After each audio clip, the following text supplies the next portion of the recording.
প্রিয় দর্শক, আপনাদের সকলকে সাদর আমন্ত্রণ জানাচ্ছি এটিএন বাংলার নিয়মিত আয়োজন আইন বিষয়ক অনুষ্ঠান ল অ্যান্ড অর্ডারে। সাথে আছি আমি অ্যাডভোকেট মাশরুফা হোসেন। মুসলিম সম্পত্তি হস্তান্তরের বিষয়গুলোকে গুরুত্ব দিয়ে ভূমি সংক্রান্ত আইন নিয়ে আজ কথা বলবো মিস্টার রমজান আলী শিকদারের সঙ্গে, advocate, supreme court of Bangladesh. প্রিয় দর্শক, আমাদের আজকের বিষয় নিয়ে যদি আপনাদের কোনো প্রশ্ন থেকে থাকে তবে টেলিভিশন স্ক্রিনে দেখানো টেলিফোন নম্বরগুলোর মাধ্যমে আমাদের কল করতে পারেন।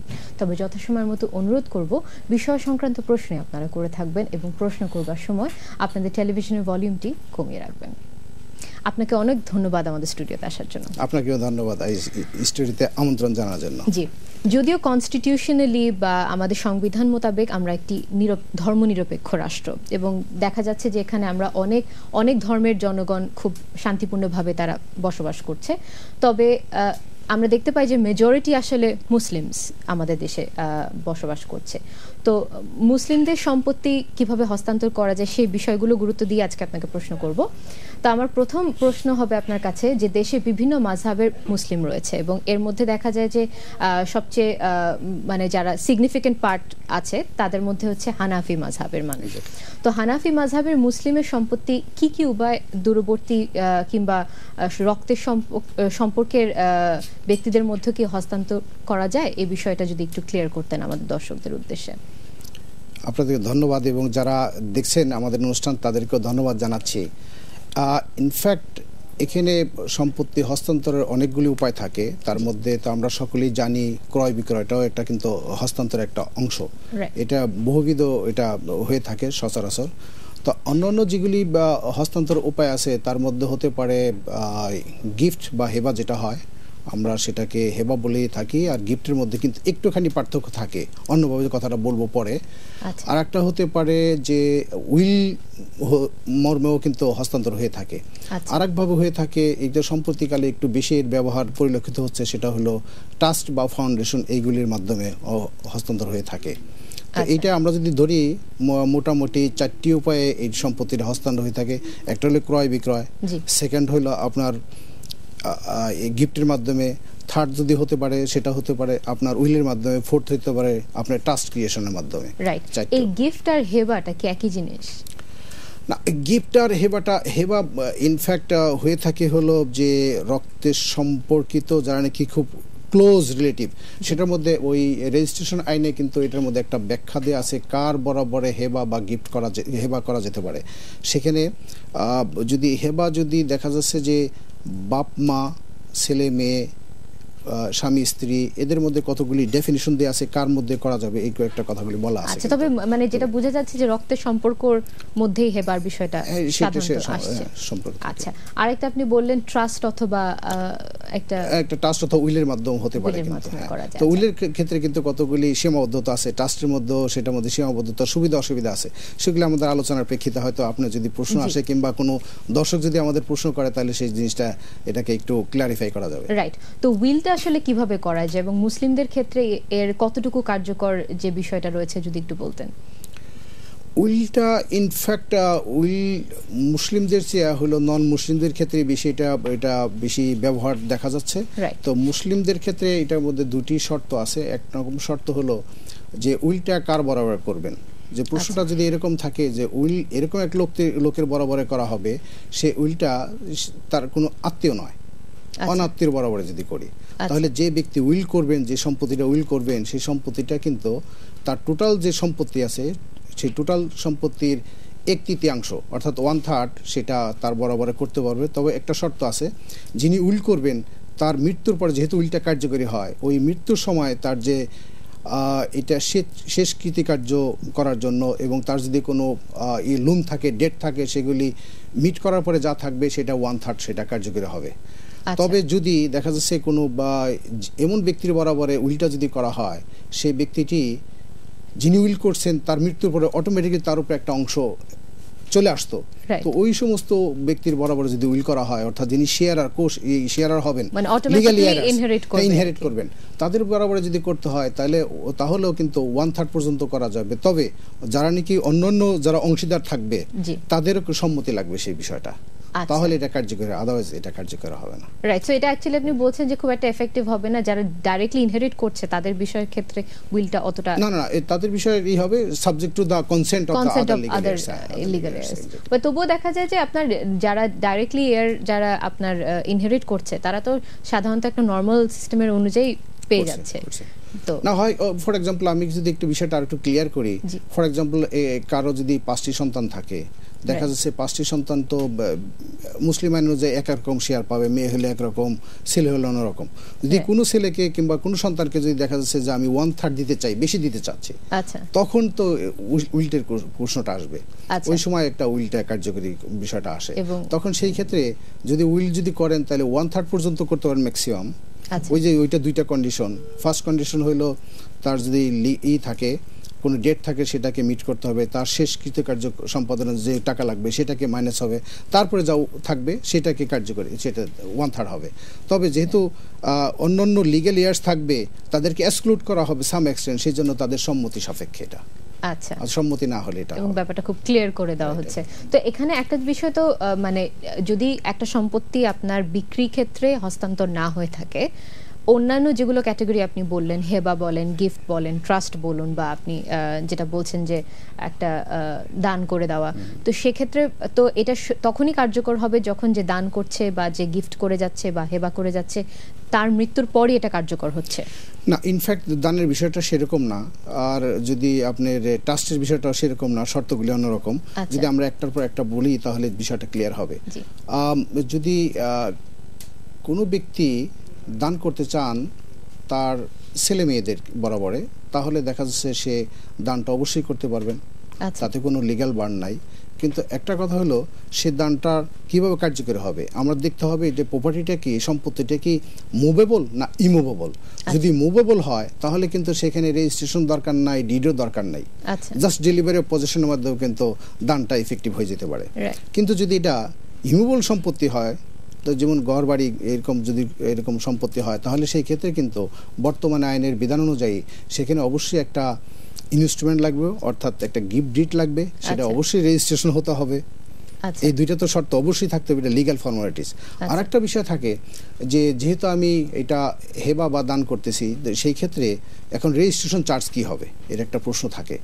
যদি দেখা যাচ্ছে যে এরকম বরাবর লোকের বরাবর আমি হেবা বা গিফট করতেছি, তার সঙ্গে ওই যে আমি বললাম যে কতগুলি রিলেশনশিপ আছে, ওইটার রিলেশনশিপের বাইরে, তাহলে সেই ক্ষেত্রে একটা জমি যদি বিক্রি করতে যে সমস্ত আনুষ্ঠানিকতা পালন করতে হয়, সেই সকল আনুষ্ঠানিকতা পালন করতে হবে। যেমন এটার মধ্যে দলিত থাকতে হবে, সেখানে স্ট্যাম্প ডিউটি দিতে হবে, রেজিস্ট্রেশন চার্জও দিতে হবে, অ্যাজ ইফ যে আপনি যে ক্রয় করলে যে সমস্ত টাকাগুলি ইনভলভ হতো, ফি দিত, ওই পরিমাণ দিতে হয়।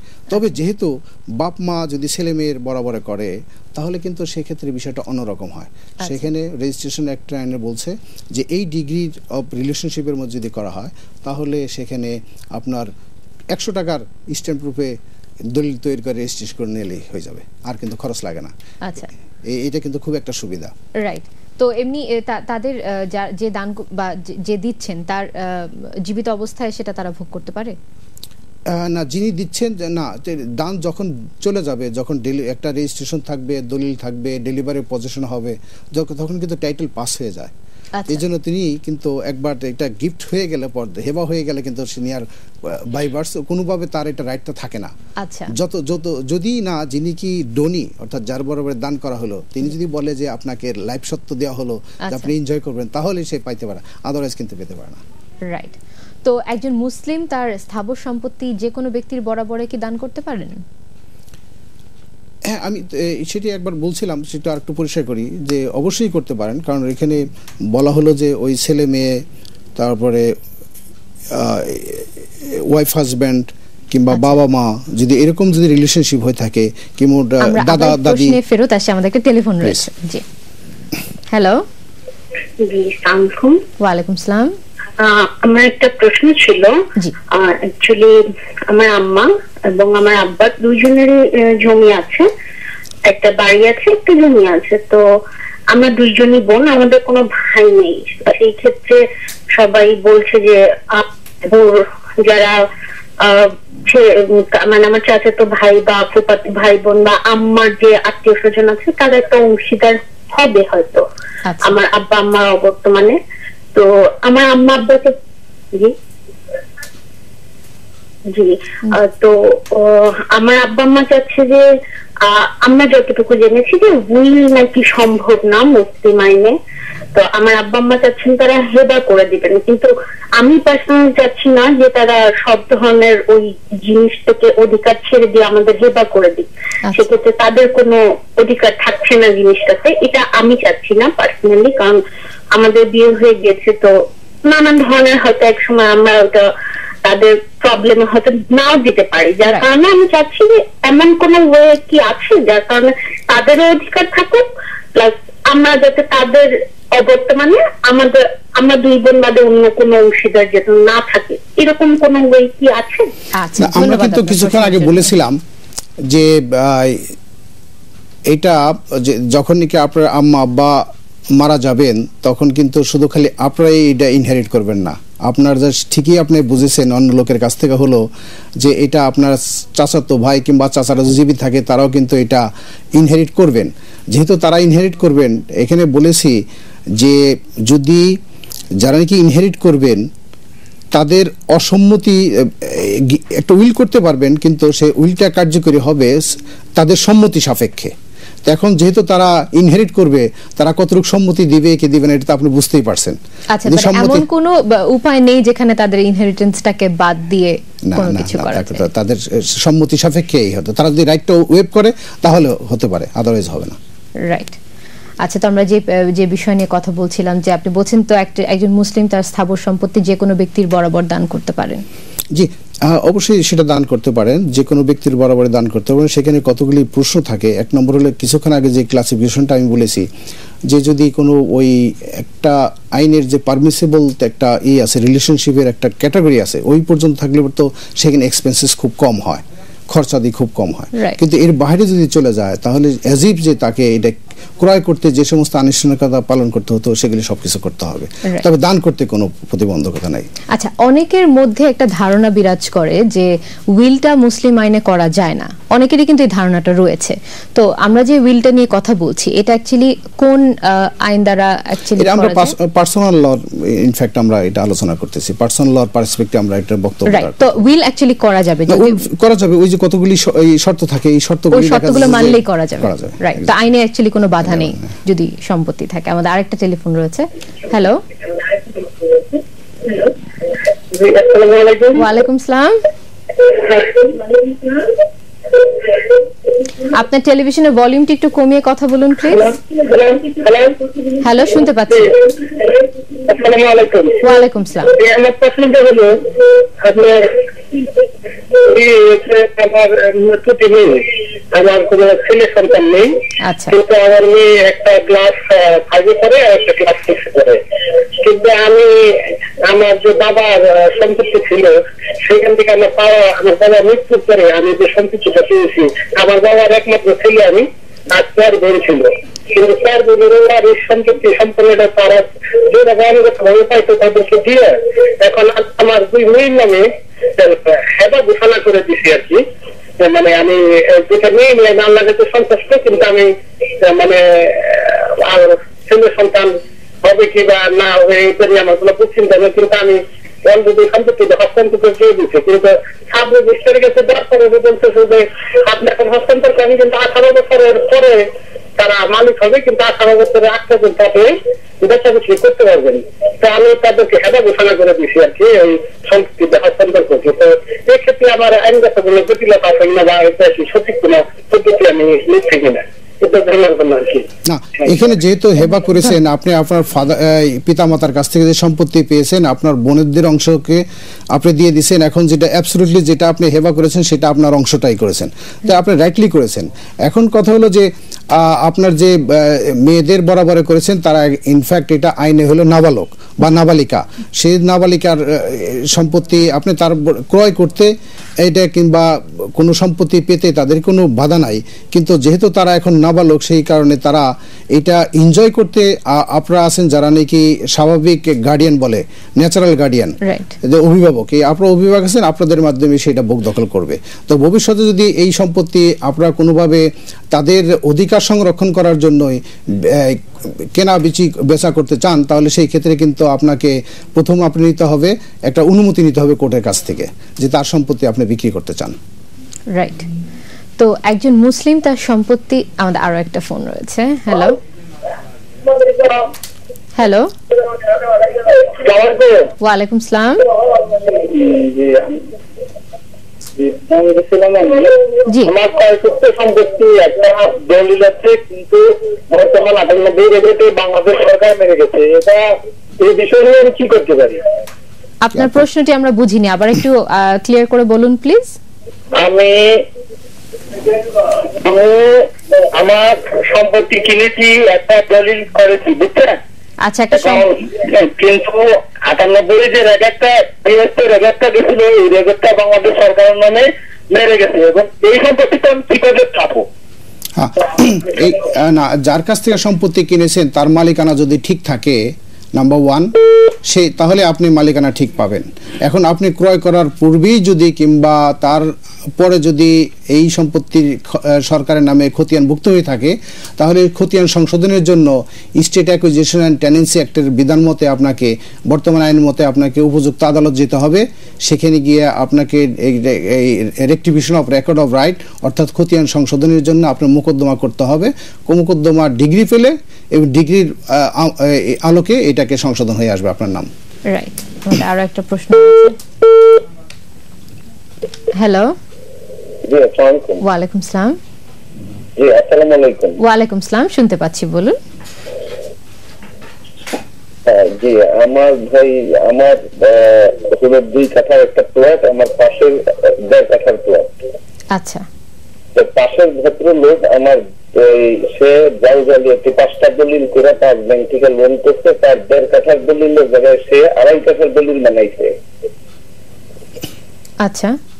তো এটা এক ব্যাংক ওইটাকে নিলাম করতে, যেহেতু অর্থঋণ আদালত হলো 4টা ব্যাংকে, 4 ব্যাংকের আছে, মামলা আছে। এক ব্যাংক এটা নিলাম করতে, 2.5 কাঠা দেখাইয়া সে নিলাম বুঝে দিয়ে চলে গেছে। আচ্ছা, তার মধ্যে কি আপনার সম্পত্তিও চলে গেছে? অবশ্যই সে আমারটা দেখাইছে, কিন্তু আমি আমার দখল আমি ছাড়ি নাই। আচ্ছা, আমার দখলে আছে, আমার জায়গা আমার দখলে আছে, কিন্তু অর্থঋণ আদালত তো এই কাজটা করছে।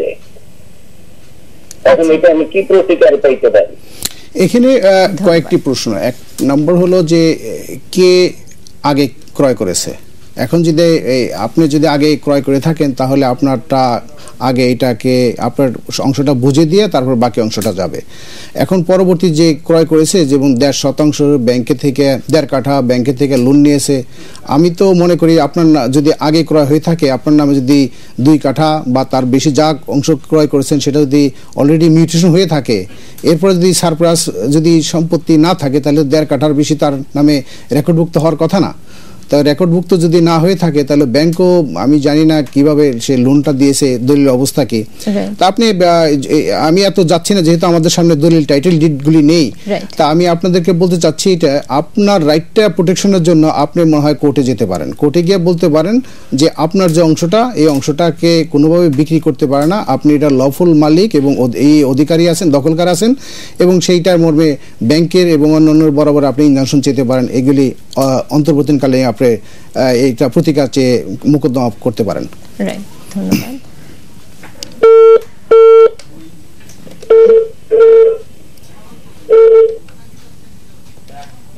Hello hello hello. জি আপা। জি জি, আমি কেবলই প্রশ্ন করলাম, উনি অ্যান্সার করলে আরেকটু রয়ে গেছে। এই লোক যে নিলাম যাকে বুঝিয়ে দিতে, সে কিন্তু তার ভূমি মন্ত্রণালয় বা তহসিল অফিস থেকে 2.5 কাঠার সে নির্বাচন করতে পারে না, এবং পারবেও না, এবং ব্যয় নাই তাকে। আচ্ছা। কিন্তু সে এরকম কাজ করে বসে রয়েছে, এবং 5টা জাল দলিল করছে, এক ব্যাংকে না, 5টা ব্যাংকে জাল দলিল করে 5 ব্যাংক থেকে লোন নিচ্ছে, এক ব্যাংকে তাকে নিলাম করছে। আমার জানা আমি দখলে রাখছি, আমি 135 মামলা করছি, সবই আছে। আচ্ছা, ধন্যবাদ। না, আপনার কথাটা যদি আমরা ঠিক মতো বুঝে থাকি, 5টা জাল দলিলের মাধ্যমে সে ব্যাংক থেকে লোন নিয়েছে, মালিকানা দাবি করতেছে। তারপরে সেইটাই বলেন যে আপনার দলিল ঠিক আছে, মালিকানা ঠিক আছে, বিপক্ষ যারা নাকি আড়াই কাঠা 5টা দলিল করছে তাদের দলিলটা নালিটি ভয়েড ডিক্লেয়ার করার জন্য ফোর্স এন্ড ফ্রডুলেন্ট ডকুমেন্ট হয়েছে, তৈরি করেছে, এই মর্মে ডিক্লারেশন চেতে পারেন। অবশ্যই, এবং আমরা আপনাকে পরামর্শ দেব আপনি কোন এক আইনজীবীর পরামর্শ নেন, কারণ টাইটেল ডিড আসলে না দেখা ছাড়া আমাদের পক্ষে কোনো অ্যাডভাইস দেওয়াটা ঠিক হবে না।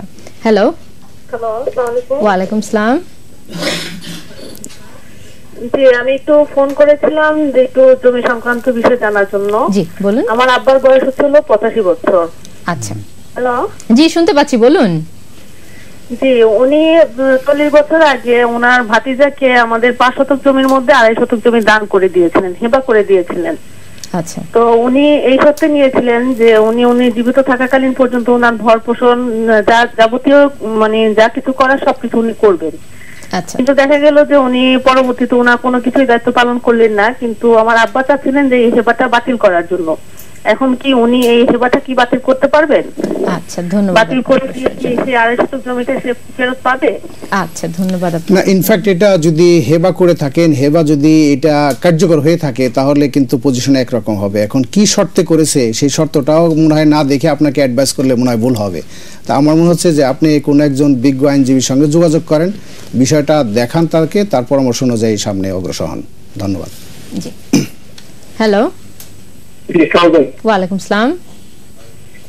আমি টিচার থেকে ইকবাল বলছিলাম। জি বলুন প্লিজ। জি আপু, আমি আমার সমস্যা হচ্ছে আমার ভিটিতে বসবাস করে আর কি চিটাগাংয়ে। জি। ওটা আসলে একটা ওয়াকফ স্টেট, একটা মসজিদের নামে। আচ্ছা, ওয়াকফ স্টেট, রাইট। আমরা এখন বসবাস করে আসতেছি, আমরা বসবাস করে আসতেছি আমাদের নামে আরএস এবং বিএস জড়িত আছে। আচ্ছা। এখন আমরা যেহেতু মর্সি সম্পত্তিটা আমাদের এক কাজিন করছে কি ওইখান থেকে 1 ঘন্টা জমি বিক্রি করে দিচ্ছে, উইথাউট ওয়াকফের পারমিশন প্লাস মসজিদ কমিটির পারমিশন ছাড়া। আচ্ছা। এখন ওই ওয়াকফ স্টেটটা কিন্তু ইজি তালিকাভুক্ত আছে। জি। এখন আমি কিন্তু ওই ওয়াকফ স্টেটের মতো নেই, আমি কি কোনো আইন সহায়তা পাবো? আমি সারা কাজ জানতে চাই একটু। জি, ধন্যবাদ আপনার প্রশ্নের জন্য। হ্যাঁ, ডেফিনেটলি আপনি তো অক্ষ সম্পত্তি প্রথম কথা বিক্রি করা যায় না, বিক্রি করতে হলেও একটা পূর্ব অনুমতি গ্রহণ করতে হয় অ্যাডমিনিস্ট্রেটর অক্ষর কাছ থেকে। তো যেহেতু সেইটা নেয় নেই, সেই আইনের পরিপালন যে সমস্ত শর্তগুলি আছে সেটা পালন করেনি, অতএব আপনার মনে হচ্ছে যে বিষয়ে আপনি আদালতের দ্বারস্থ হইতে পারেন। অবশ্যই। হ্যালো। ওয়ালাইকুম আসসালাম। আমি তো এই জমি জমা সংক্রান্ত রেজিস্ট্রি মানে কথা বলতে চাচ্ছিলাম। জি বলুন আপনার প্রশ্নটি। আমার প্রশ্নটা হলো স্যারের কাছে যে স্যার এই আপনার এখন যে সমস্ত মৌজাতে আপনার রেজিস্ট্রি বন্ধ আছে, খাজনা কিংবা বন্ধ আছে, সেই সমস্ত এলাকাতে আপনার এখন আমার আম্মার সম্পত্তি আছে, সে আম্মা এখন আমাদের কিভাবে কি করতে পারে, দান করতে পারে বা বিক্রি করতে পারে? কারণ আমার আম্মার অবস্থা খুব মানে মুমূর্ষু অবস্থা, তো সে যে কোনো মুক্তি হতে পারে। এখন উনি কি ওনার প্রত্যেক সম্পত্তি আছে, ওনার প্রত্যেক সম্পত্তি এখন আমাদের 2 ভাইকে কিভাবে দিতে পারে একটু জানতে চাচ্ছি। না, আপনার প্রশ্নটা যদি আমরা ঠিকভাবে বুঝে থাকি, যে সম্পত্তিটা বিক্রি করতে চাচ্ছেন, খাজনাও নিচ্ছে না, বিক্রির দলিল সম্পাদন করছে না, তাহলে তো দুটেই বন্ধ হয়ে গেল। কিন্তু আজকাল তো যদি স্থাবর সম্পত্তি হয় সেখানে কিন্তু রেজিস্ট্রেশন অবশ্যই। এখন তারা যদি রেজিস্ট্রেশনে যদি আপনাকে গ্রহণ না করে তাহলে আপনি তো এটা করতে পারছেন না। তবে আপনার একটু জানা দরকার যে কেন সরকার না কেন কোন কারণে এই রেজিস্ট্রেশনটা বন্ধ রেখেছে। ইউজুয়ালি তো আপনার সম্পত্তি আপনি নির্বিঘ্নে এটা ভোগ দখল করবেন এবং স্থানান্তর করবেন, হস্তান্তর করবেন, এটাই স্বাভাবিক। কিন্তু যেখানে করতে পারছেন না, নিশ্চয়ই কোনো একটা কারণ আছে। আপনি মনে হয় সেই বিষয়টাকে একটু জেনে তারপরে পদক্ষেপ নেন। রাইট। হ্যালো। আসসালামু আলাইকুম। ওয়ালাইকুম আসসালাম। আমি সবার থেকে ফোন করছিলাম, আমাদের জন্য সংক্রান্ত বিষয়ে একটু সমস্যা, তো আপনারা যেহেতু আজকে এই সেশনে কথা বলছেন আমার শুনে খুব ভালো লাগতেছে। তো আমার সমস্যাটা হচ্ছে আমার আব্বা একটা জমি কিনেছিল আপনার মোটামুটি অনেক আগে, যখন আপনার আরএস রেকর্ডটা ডিক্লারেশন হয় নাই।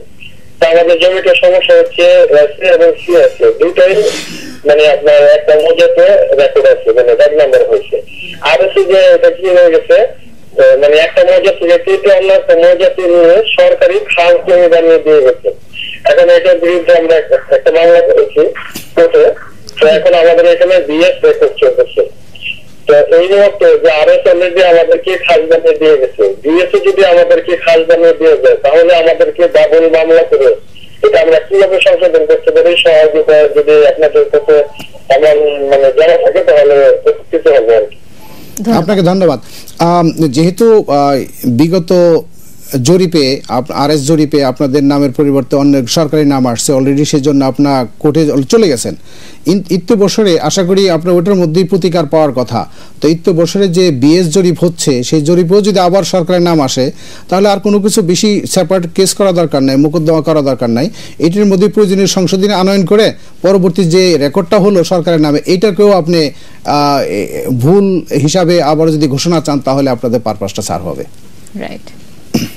হ্যালো, আচ্ছা, আমার প্রশ্ন আপনার কাছে সেটা হচ্ছে যে একজন মুসলিম তার সম্পত্তি অনাত্মীয় বা রক্ত সম্পর্কিত কোনো ব্যক্তির বরাবরে দান করতে দেশের আইনে কি কোনো মানে অসুবিধা বা সুবিধা আছে কিনা? আমি মেইনলি জানতে চাচ্ছি যাদের সাথে কোনো রক্তের সম্পর্ক নাই তাদেরকে দানের ক্ষেত্রে।